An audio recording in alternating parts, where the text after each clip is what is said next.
It's Friday, October 31st. In the headlines, in the wake of Hurricane Melissa, volunteer doctors are needed urgently at the Black River Hospital. And as part of relief efforts, the government confirms triggering of the catastrophe bond. Regionally, Hurricane Melissa moves away from Bermuda. And in sports, Guyana partners with FIFA to build mini football arenas.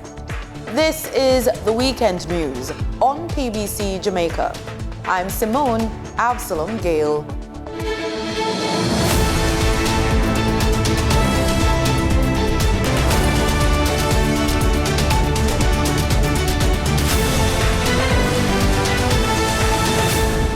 The government has fast-tracked recovery mitigation in light of the recent passage of Hurricane Melissa.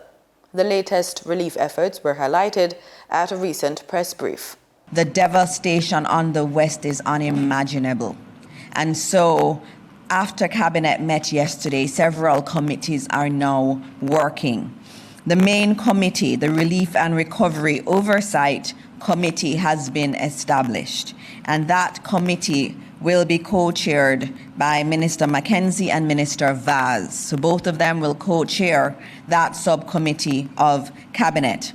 Other members of that committee will be Minister Charles, Minister Samuda, Minister Wheatley, Minister Johnson Smith, and I see some minister named Dana Morris Dixon also on that committee. The road to Westmoreland from Hanover is now clear. So if you're going into Westmoreland through Hanover, it's clear. They've also noted that the NWA is working to find a path, a road, to build it if they have to, or to clear a path from from Westmoreland to Black River. They're working on that now, and they're hoping by Sunday night that will be in place. Last night I would have reported that there were 19 confirmed deaths, 19 Jamaicans who lost their lives. And this morning, I've confirmed that that number has not changed.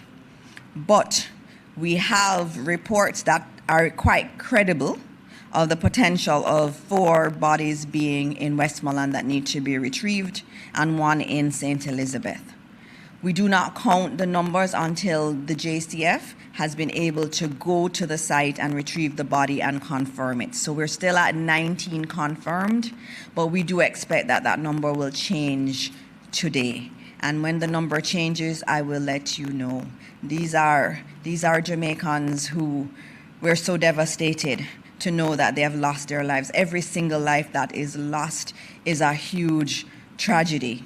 And so I know that these numbers are distressing, but know that we're doing our best to retrieve the bodies and provide support to those families that need it. The Jamaica Medical Doctors Association and the Medical Association of Jamaica, in collaboration with the National Emergency Operations Center, are urgently seeking volunteer doctors to support operations at the Black River Hospital in St. Elizabeth, which was severely affected by Hurricane Melissa.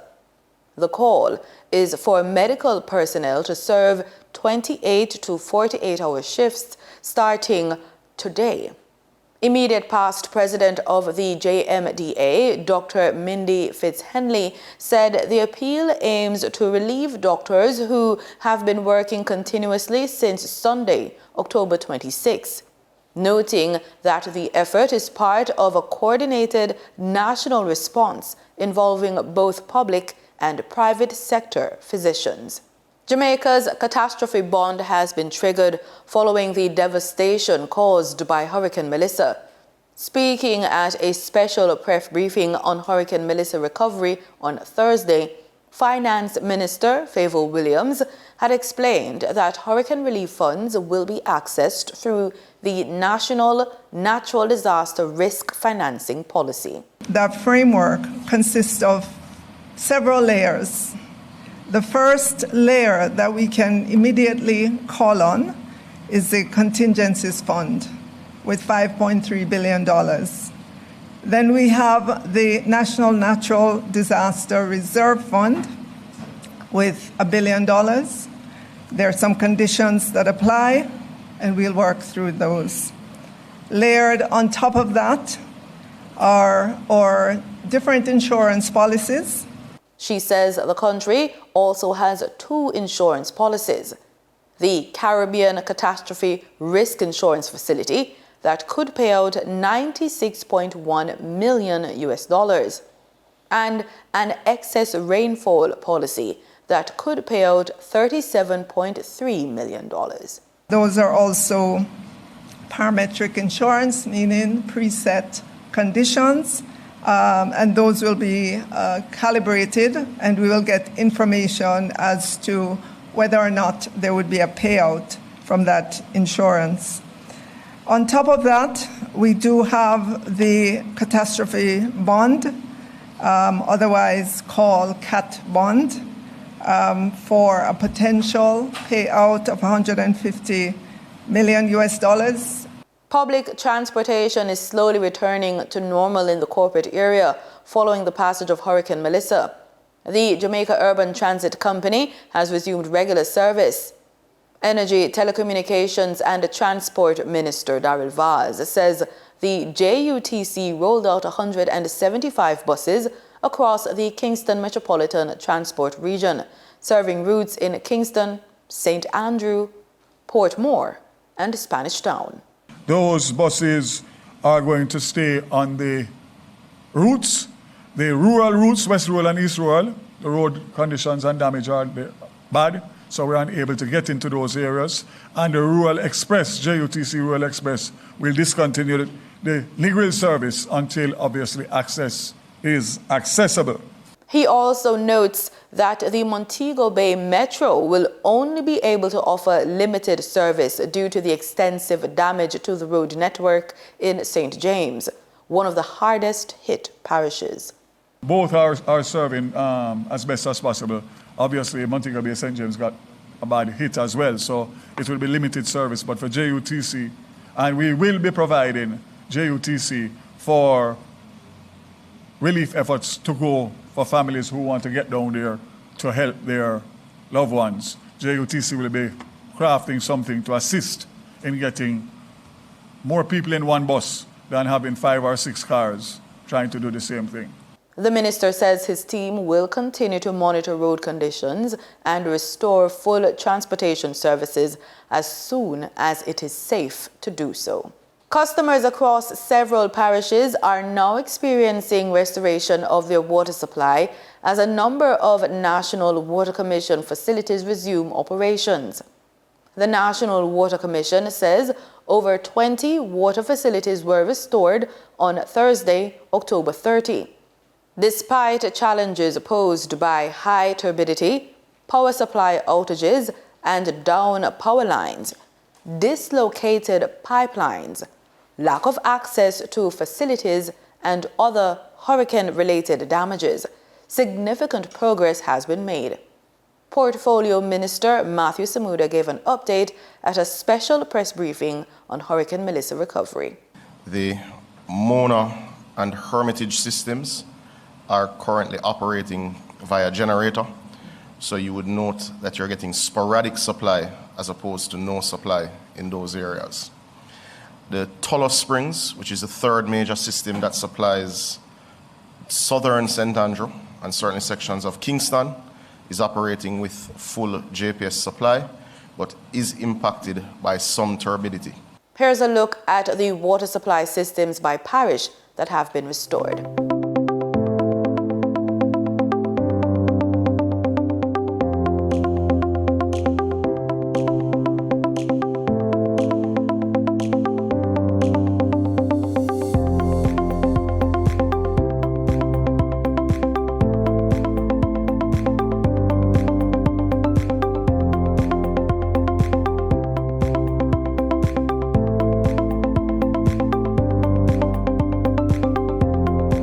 NWC teams are mobilized and working around the clock in collaboration with the Jamaica Public Service Company to restore the remaining facilities, with an urgent focus on facilities in the western parishes, which were severely impacted.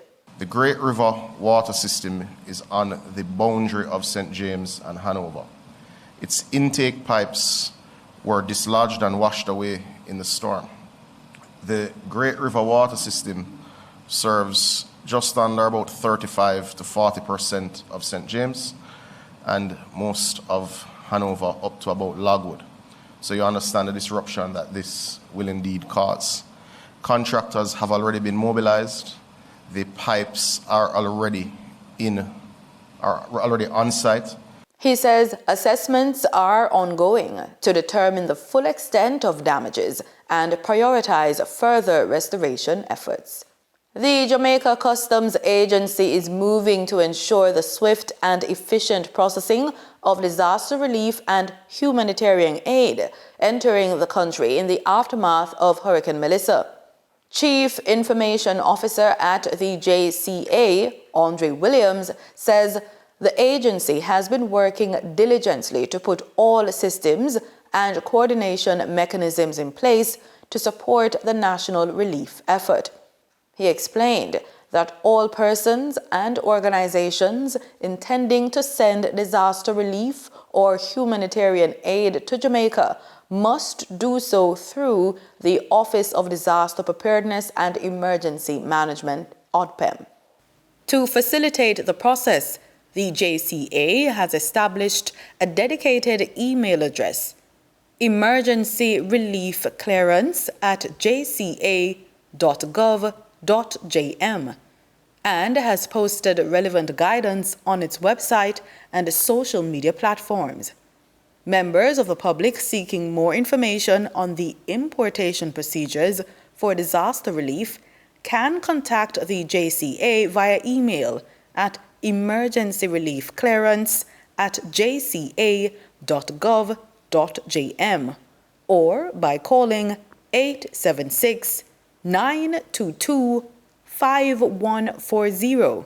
That's 876-922-5140 to 29. The Judiciary of Jamaica says the Court of Appeal, the Supreme Court at Public Building East, King Street, Kingston, the High Court Division of the Gun Court, and 6 parish courts will officially resume sittings on Monday, November 3, 2025, following the passage of Hurricane Melissa.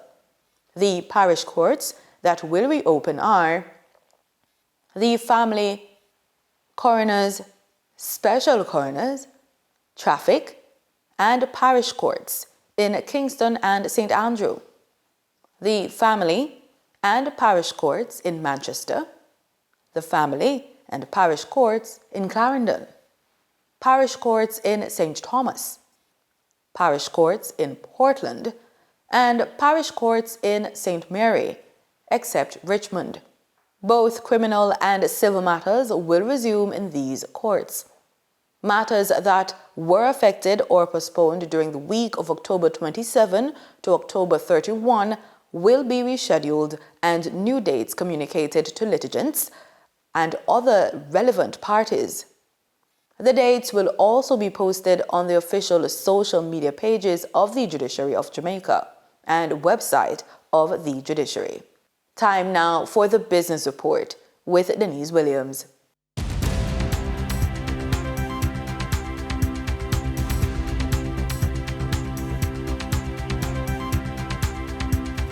Welcome to today's Business Report.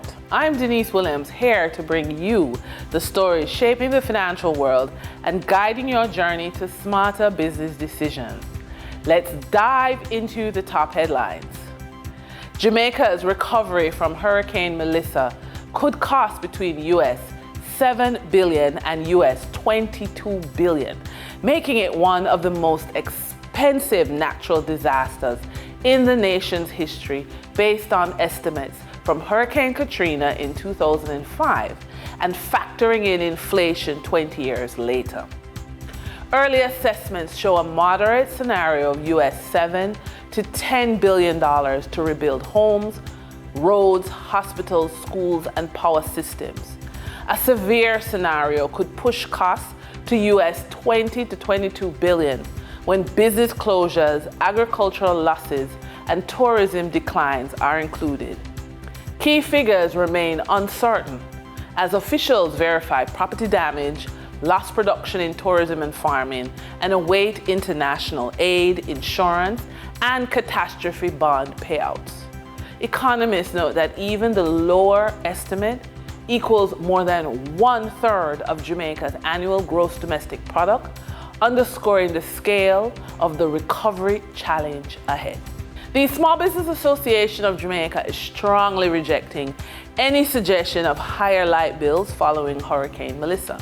The association says it is alarmed by reports that the Jamaica Public Service Company may consider increasing electricity rates after the storm, which has already caused widespread disruption, damage, and economic challenges across the country.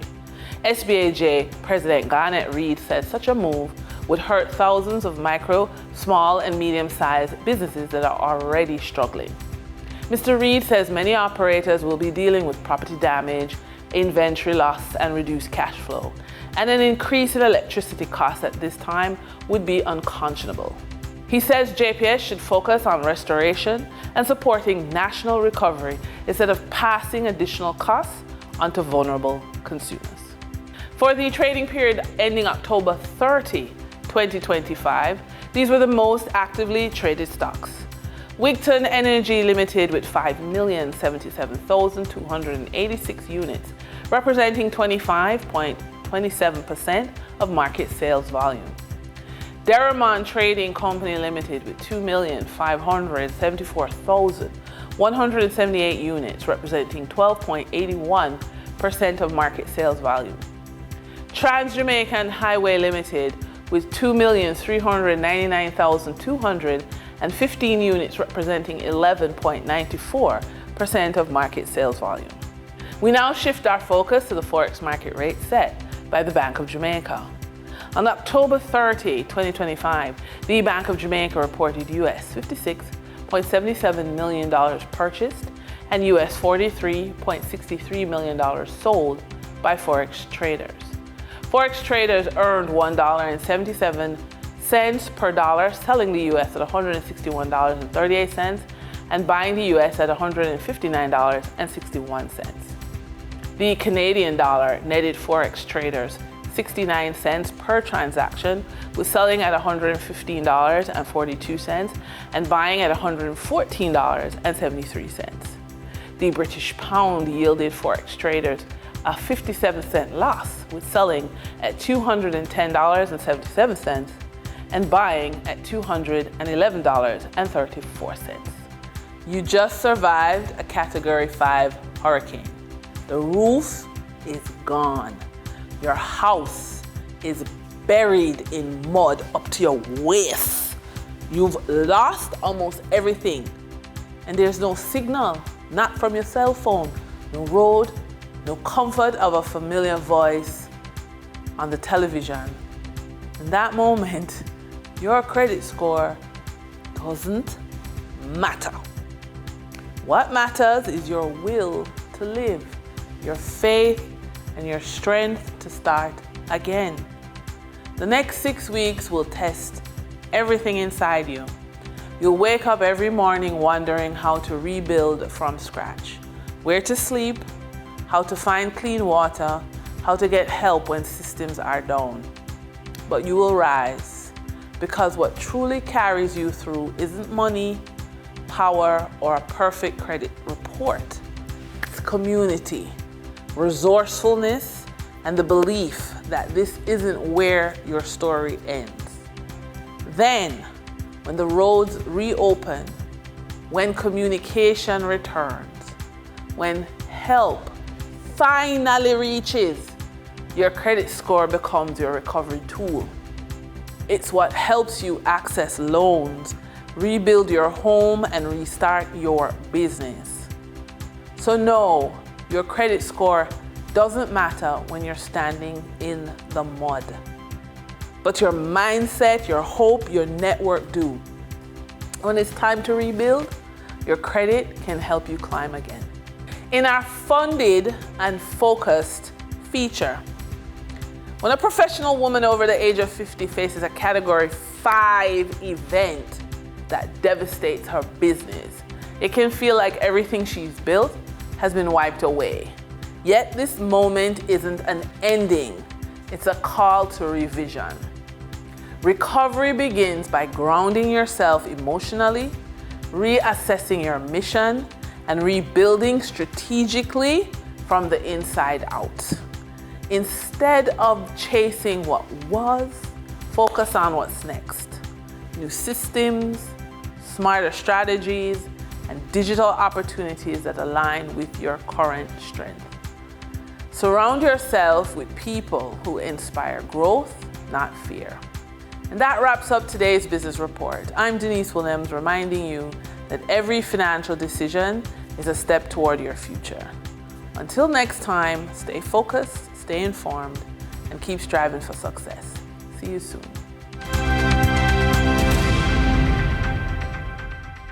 In regional news, Hurricane Melissa is quickly moving away from Bermuda after leaving a trail of death and destruction across the Caribbean this week. Once a powerful Category 5 system, Melissa is now weakening as it transitions into a post-tropical cyclone with maximum sustained winds near 90 miles per hour. Bermuda's hurricane warning has been lifted, but officials there are urging continued caution as the island recovers. Regional and international partners have pledged support as Caribbean nations begin to rebuild after Hurricane Melissa's devastating impact. Prime Minister Kamala Persad-Bissessar says Trinidad and Tobago's response to regional crises stems from compassion and solidarity and is a true reflection of the nation's character. The details from TTT News. Prime Minister Kamala Persad-Bissessar toured the Plibdeco warehouse complex at the Point Lisas Industrial Estate facility and observed the loading of containers onto the MV Seaboard Ranger bound for Kingston. The relief shipment includes essential non-perishable food items, bottled water, medical and hygiene kits, baby supplies, generators, tarpaulins, cots, mattresses, blankets and power tools to support ongoing recovery efforts. The Prime Minister explained that as soon as a hurricane warning was issued for Jamaica over the weekend, she convened an interministerial emergency response team to ensure a swift and coordinated national effort. The team includes several ministries and agencies supported by the Trinidad and Tobago Defence Force. She said Trinidad and Tobago's response reflects a long-standing tradition of helping regional neighbours in times of crisis, a gesture rooted not in duty but in compassion and solidarity.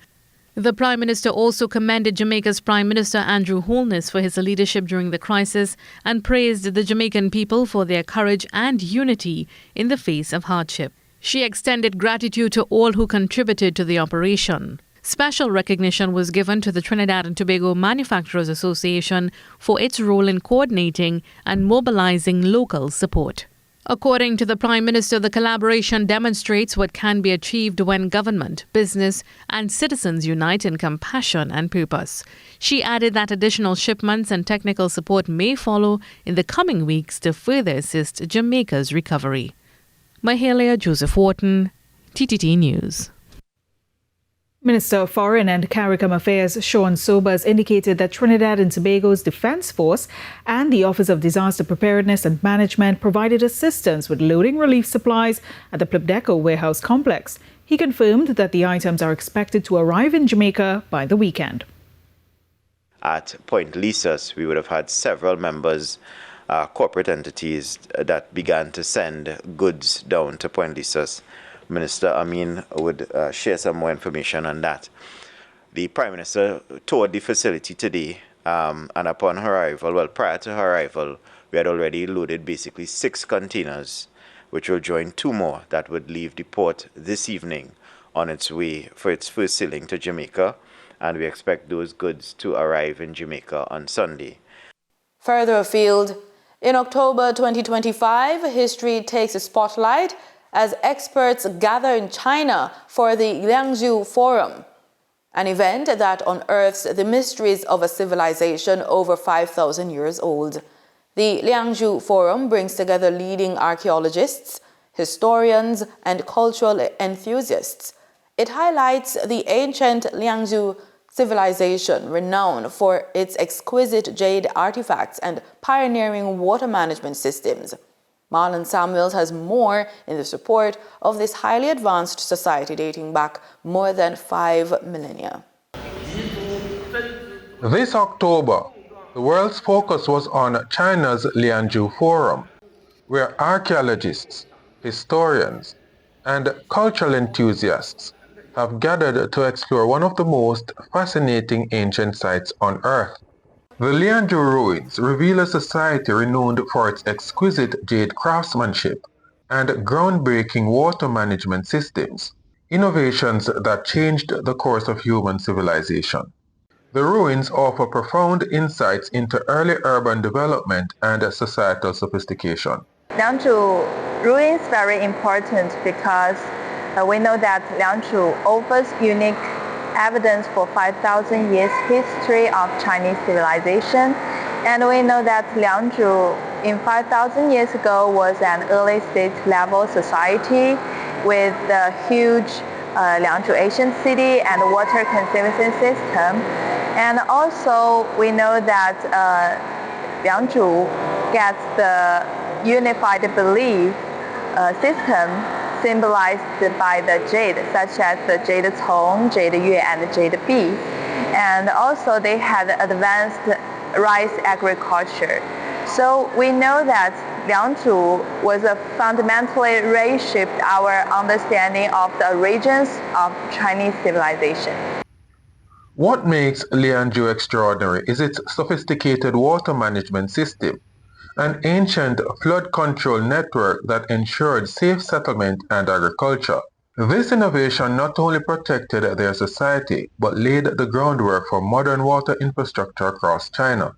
Water conservation system played an important role in flood prevention, transportation, and water level control irrigation. And it's also earliest water conservation system in China, and it's also one of the earliest in the world. And also we can see that it's very important for us because we can know how the Liangzhu people to build the dam, to build the water conservation system. And it's also gave us a good lesson to the modern urban rice management. The forum isn't just about uncovering ancient innovations. It's about discovering how these innovations shape our present and the future.